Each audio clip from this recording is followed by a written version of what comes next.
Things Have Gone Worse Since We Last Spoke by Eric LaRocca is a book that I read last year and quite frankly found boring. But this video was requested by Slime Puppy and Nimbus recently. Y'all have great names, by the way, and some more people wanted it as well, so here we are. I reread the book and now I'm gonna rip it apart because, well, it's not good. The book opens up with an author's note saying that one of the only two characters in the book has already died, and the other one is currently being investigated since the death is related to the conversations these women have had. It goes on saying that this is an investigative journaling type of thing, and some portions have been censored due to the fact that investigation around the woman's death hasn't ended yet. This is obviously done to create that this story is based on a true crime shtick that very, very rarely lands and does what it's supposed to do. This book misses that mark, because after a certain point the author just forgets to censor stuff and gives us the whole thing, which creates a really good first impression. A 24-year-old woman named Agnes puts up an ad on a website where gays mingle Pringle. She's selling her antique apple peeler that was left to her by her granny who attempted to kill her husband for it. Not gonna lie, he kinda deserved it. The woman wanted a freaking apple peeler, not a mansion. I don't know why he was being so annoying about it. Agnes mentions that the famous composer Charles Ives was a family friend and he used the apple peeler before, although she has no proof of that ever happening, which she doesn't forget to add because Agnes is not a liar, Agnes is a truther.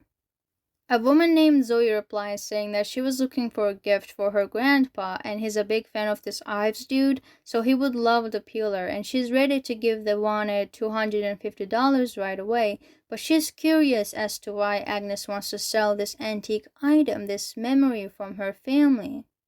Agnes tells Zoe that after her grandma passed, she and her mom made apple pie one night using the same peeler. She also mentions they ate cookies all night, which I'm confused about because y'all made pie.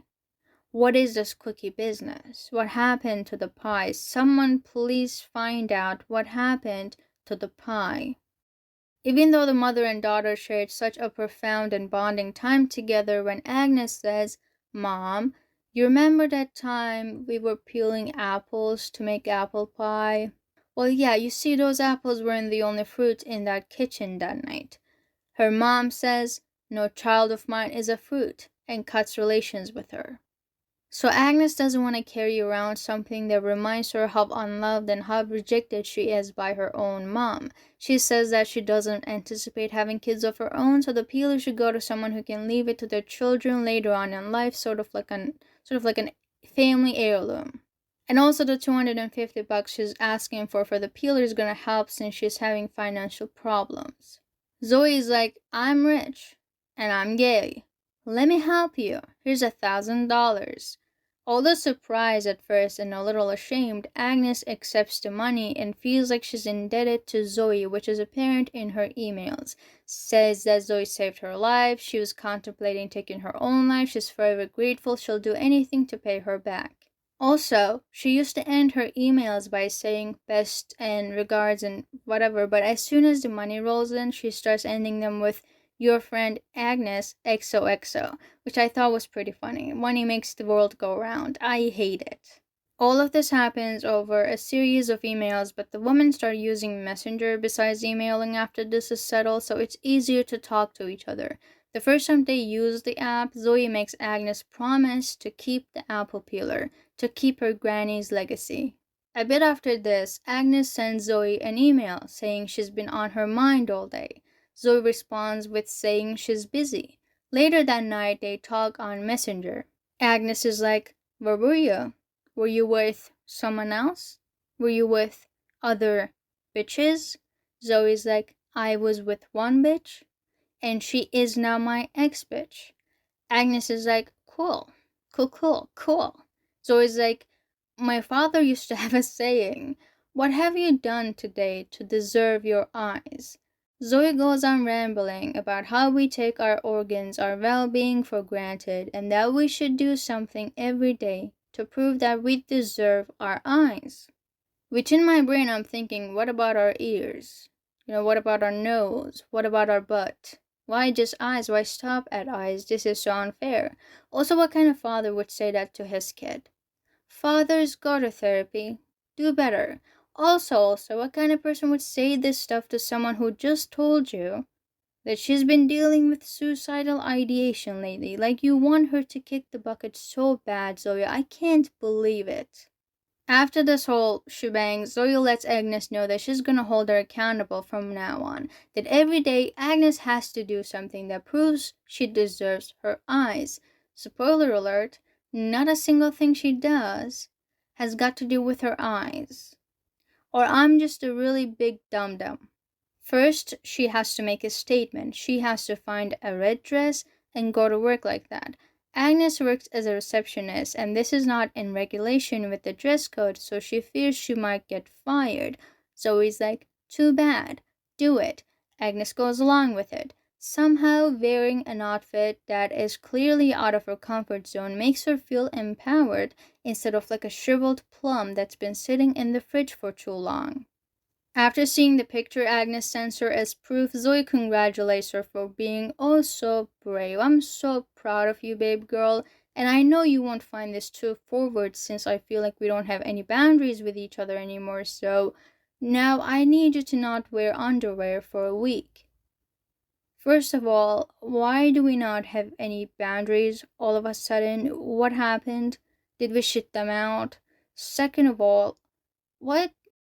That very night they talk on Messenger and Agnes is just Agnes wore a dress. And she's now a changed woman. She's a different person now. It's like the aftermath of a makeover montage from a 2000s teen rom-com. She describes herself as a new constellation. Scabbed in glittering black, a smear across the universe, some shapeless cosmic belt, as if the hand of some invisible deity were cradling her in his arms. What are you even talking about, girlie? Seriously, what is this pretentious bullcrap? And the worst part is, it's not just Agnes being pretentious and obnoxious, it's also the author. What have you done to deserve your eyes today? Because I read this book, and I don't think I deserve my eyes after putting them through this torture.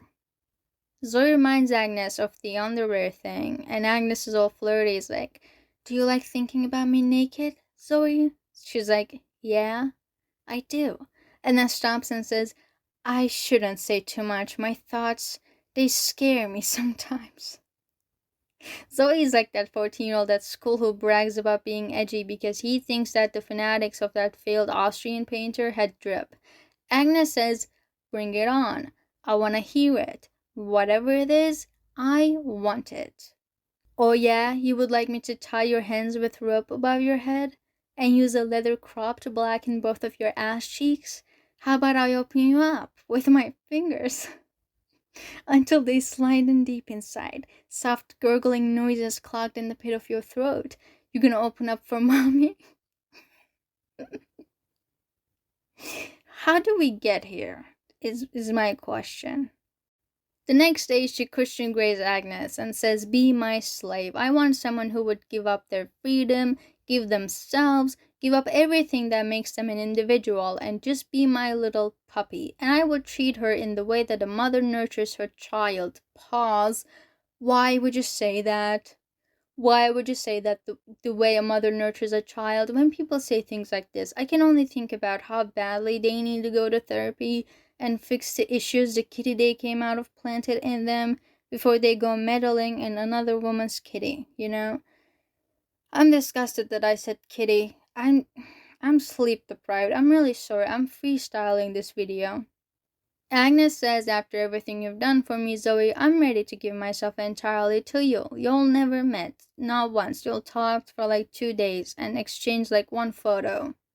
And now you're agreeing to become her submissive. What are you smoking, Agnes? What kind of drugs did you buy with that $1,000? Zoe is also mad out of her mind because she's like, I don't want you to do this because you feel like you owe me something. I want you to do it because this is something you yearn for. You'll never met. Again, you'll never met. Why would she yearn for this? The next day, Zoe emails Agnes their BDSM contract, in which she refers to herself as the sponsor and Agnes as the drudge. It's such a hard word to say. This is the kind of stuff that puts the Niagara Falls to shame, though. Such sexy words. Imagine your girlfriend calling you her drudge. I would scream. Number 1. The drudge agrees to obey to the best of her ability and to devote herself entirely to the pleasures and desires of the sponsor. The drudge also renounces all rights to her own pleasure, comfort, or gratification except insofar as permitted by the sponsor. Which is just so selfish. Like, how are you going to decide what I can and can't do with my body? This isn't even like sexual denial, like not allowing your partner to touch themselves so when they're horny they can't do anything about it, which enhances the pleasure you give them later on. I'm like talking like a sexologist right now. I'm not a sexologist, I'm just a little fella. But this just reads like, I'm gonna fuck you up, instead of I'm gonna fuck you. There's a big difference, I think. Number 2, the drudge agrees to hand over the password and all subsequent details of her bank account information to the sponsor, so that the sponsor is in full control of her accounts. The drudge agrees to never question the sponsor with regard to finances and fully understands that the sponsor's full possession of her account is for her physical and mental well-being. This is sketchy as hell. Why not create a new account for this purpose alone? Why do you want my personal information, weirdo? I have trust issues. How is this gonna help with my mental well-being if I'm so anxious all the time? Number 3, the drudge will sleep in the nude with the air conditioning on full blast, even in winter months. This is intended to show servitude to the sponsor and is a means by which the drudge can make a small sacrifice in order to exhibit an unparalleled level of loyalty. This is even sketchier because you obviously want me to die. AC on full blast in winter? If this is the kind of thing that gives someone pleasure, like freezing your tits out gives someone pleasure, maybe you should just choose your tits and not to give that person pleasure. Number 4, the drudge will only consume food at the following times: 10 a.m., 1 p.m., and 6 p.m. This strict regimen of feeding will not only improve digestion, but will keep the drudge balanced and in good faith with the sponsor. Oh, great. Now we're a zoo animal. You know what? At least they're allowed to wank whenever they want, so we're lesser than a zoo animal, actually. Number 5, the drudge will confer with the sponsor before making any large purchases, as the sponsor holds the account information for the drudge. What is the point of a sugar mommy if she won't buy everything I want? Number 6, the sponsor accepts full responsibility of the drudge. This includes, but is not limited to, the drudge's survival, health, physical well-being, and mental well-being. The drudge accepts full responsibility for informing the sponsor of any real or perceived dangers or safety concerns, but also agrees that the sponsor's decision will be final regarding these issues. I'll tell you what's a real safety concern. You prick. I don't know about you guys, but letting someone have responsibility for your physical and mental well-being is just the scariest thing to me. Not being able to care for myself for whatever reason is my nightmare, so anyone doing this willingly is so weird to me. Number 7, the drudge agrees and understands that any infractions of this contract or any act the drudge commits which displeases the sponsor will result in punishment. I have a feeling that this punishment she's talking about isn't gonna be a good old spanking. But it's not my problem, is it? Agnes agreed to this, so suffer Agnes like I give a damn. The next challenge to earn her eyes, Agnes has to leave her underwear in a bathroom stall at work. The problem is, after she leaves them, a coworker first enters and sees her lace undies just hanging about, and reports her to the boss, and she gets fired from her job. So now she really has no way of earning money and is at Zoe's will entirely. Also, I would like to point out the fact that people are so observant. I wouldn't even notice that. And even if I did, I would just assume that it's like a work flirt thing and wouldn't want to cockblock anyone, so I would just shut up and say nothing. Do better, people. That night, when they're messaging, Agnes comes on a little late, which Zoe makes her hold her breath for it as punishment, and it is so funny to read. She's just going like, deep breath, starting now, don't breathe, not yet, keep it held, not done, almost there, almost, now, breathe. What are you on? What are you on about, woman?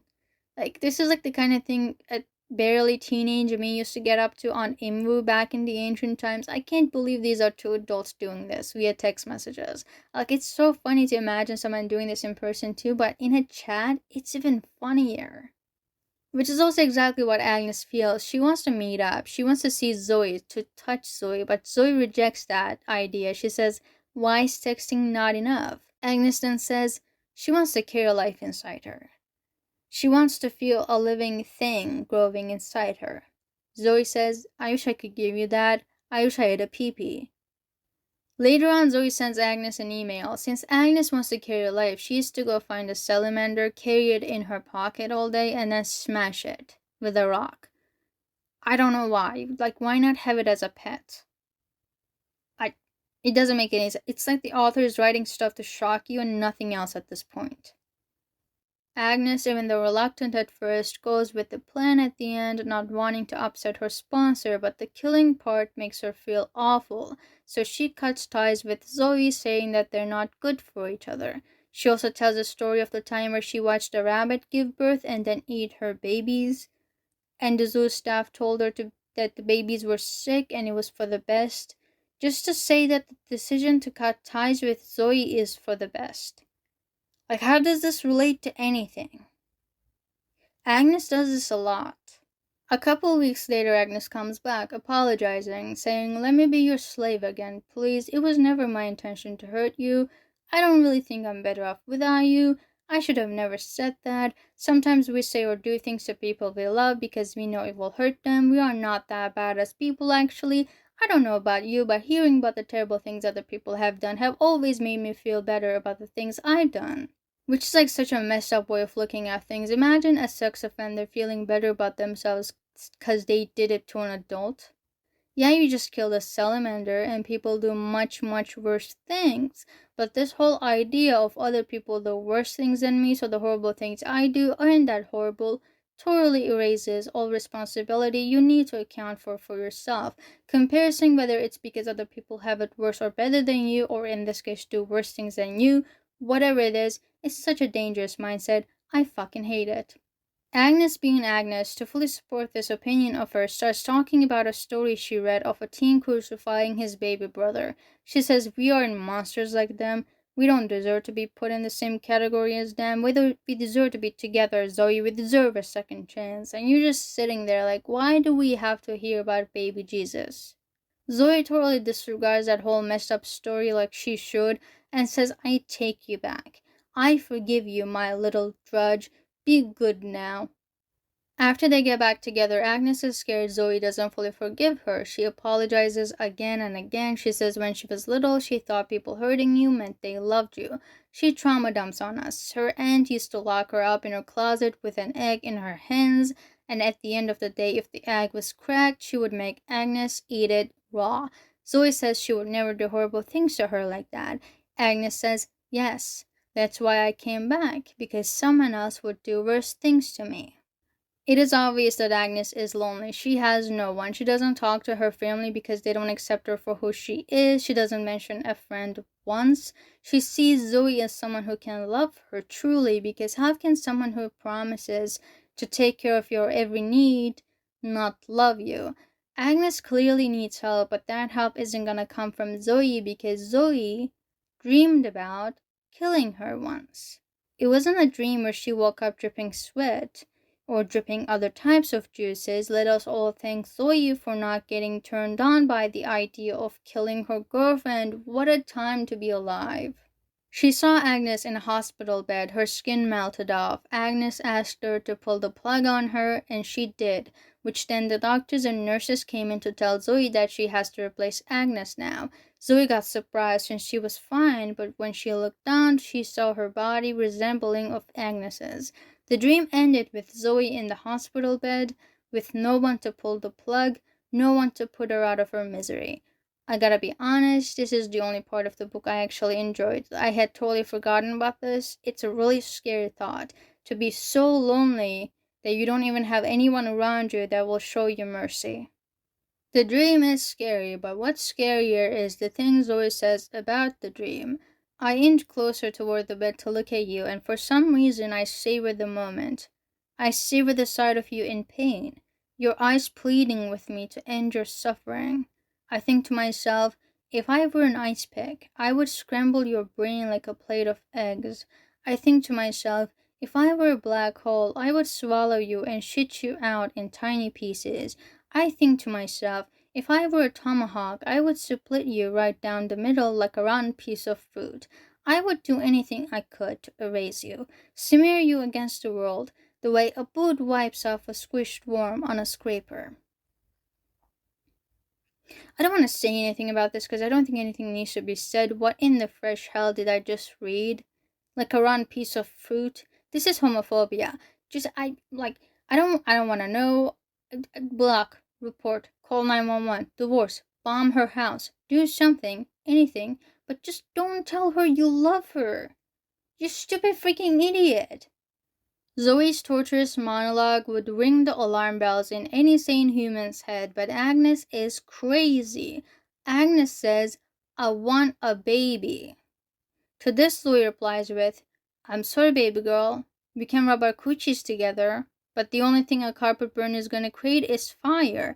This is like when gay women cry themselves to sleep at night because they can never really not in their girlfriends. It's a tragedy. Like, I would knock you up if I could, but I can't.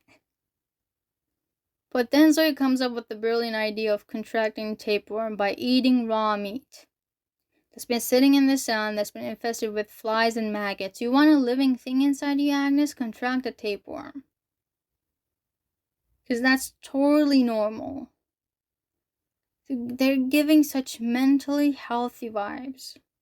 Agnes, of course, does it, and it works. She gets pregnant.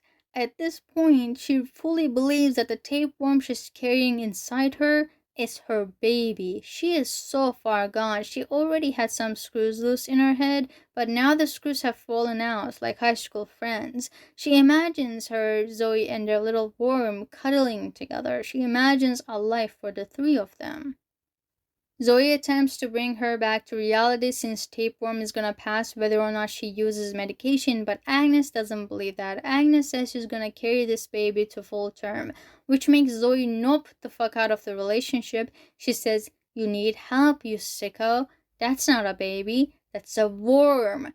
This makes Agnes lose her shit because she thinks Zoe is abandoning her and her baby. Sends her email after email which she gets no response to. At last, after excruciating cramps, she poops her baby boy Phineas. The fucking worm, she named it Phineas. She sends 2 more emails to Zoe while Phineas is just chilling on the bathroom floor next to her. I wish you were here. He's beautiful. He has your eyes.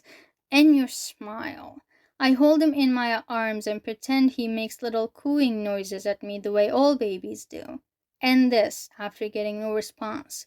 I take the apple peeler from the kitchen and I crawl into the bathroom closet, gently cradling our child. I pretend I can hear the sound of him faintly breathing. The peeler trembles in my hand. I close my eyes and for a moment I wonder if I truly deserve them today. So I didn't really know what an antique apple peeler looks like, so I imagined it to look like this, like an old version of this. So I didn't understand why Agnes died. But the freaking thing looks like this. A torture device. Girlie probably took her eyes out. I've actually researched this for a story of mine back in the day though, and it said it's not too likely to lose enough blood to die if you gouge your eyes out. So do with that information what you will. I wanted to calculate how many days it took for all this to happen, so I went to year 2000 in the calendar app to May. They first talk on the 28th of May, so 4 days from May. And then they also talk 10 days in June. Then they don't talk for 50 days, okay, after the salamander incident, so we can't even count those because they're not in contact. After they start talking again, it takes 21 days for shit to hit the fan. But like Zoe takes her leave on day 17 in August, so not even 21. So in total, they have talked for 31 days. 31 days. 31 days. This all happened in 31 days. This all happened in a month. You're nuts. You know what, man? I'm not sure what it is with horror authors making every female main character a mother or wannabe mothers, but I'm tired. Like, is this just bad luck that I read 5 books back to back now and every single one had the same theme? I like stories where someone wants something so bad that they're willing to put everything in danger, even their livelihoods, to get what they want.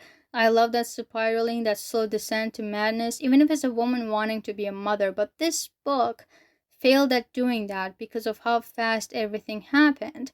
I really don't know why the author fumbled his beans this bad. What would make them think 31 days is enough to make someone go mad like this when we don't even know anything about Zoe? And almost everything Agnes tells to us isn't even about her, it's just weird, messed up stories. There was absolutely no chemistry between the characters to make us believe that Agnes would go this far for Zoe.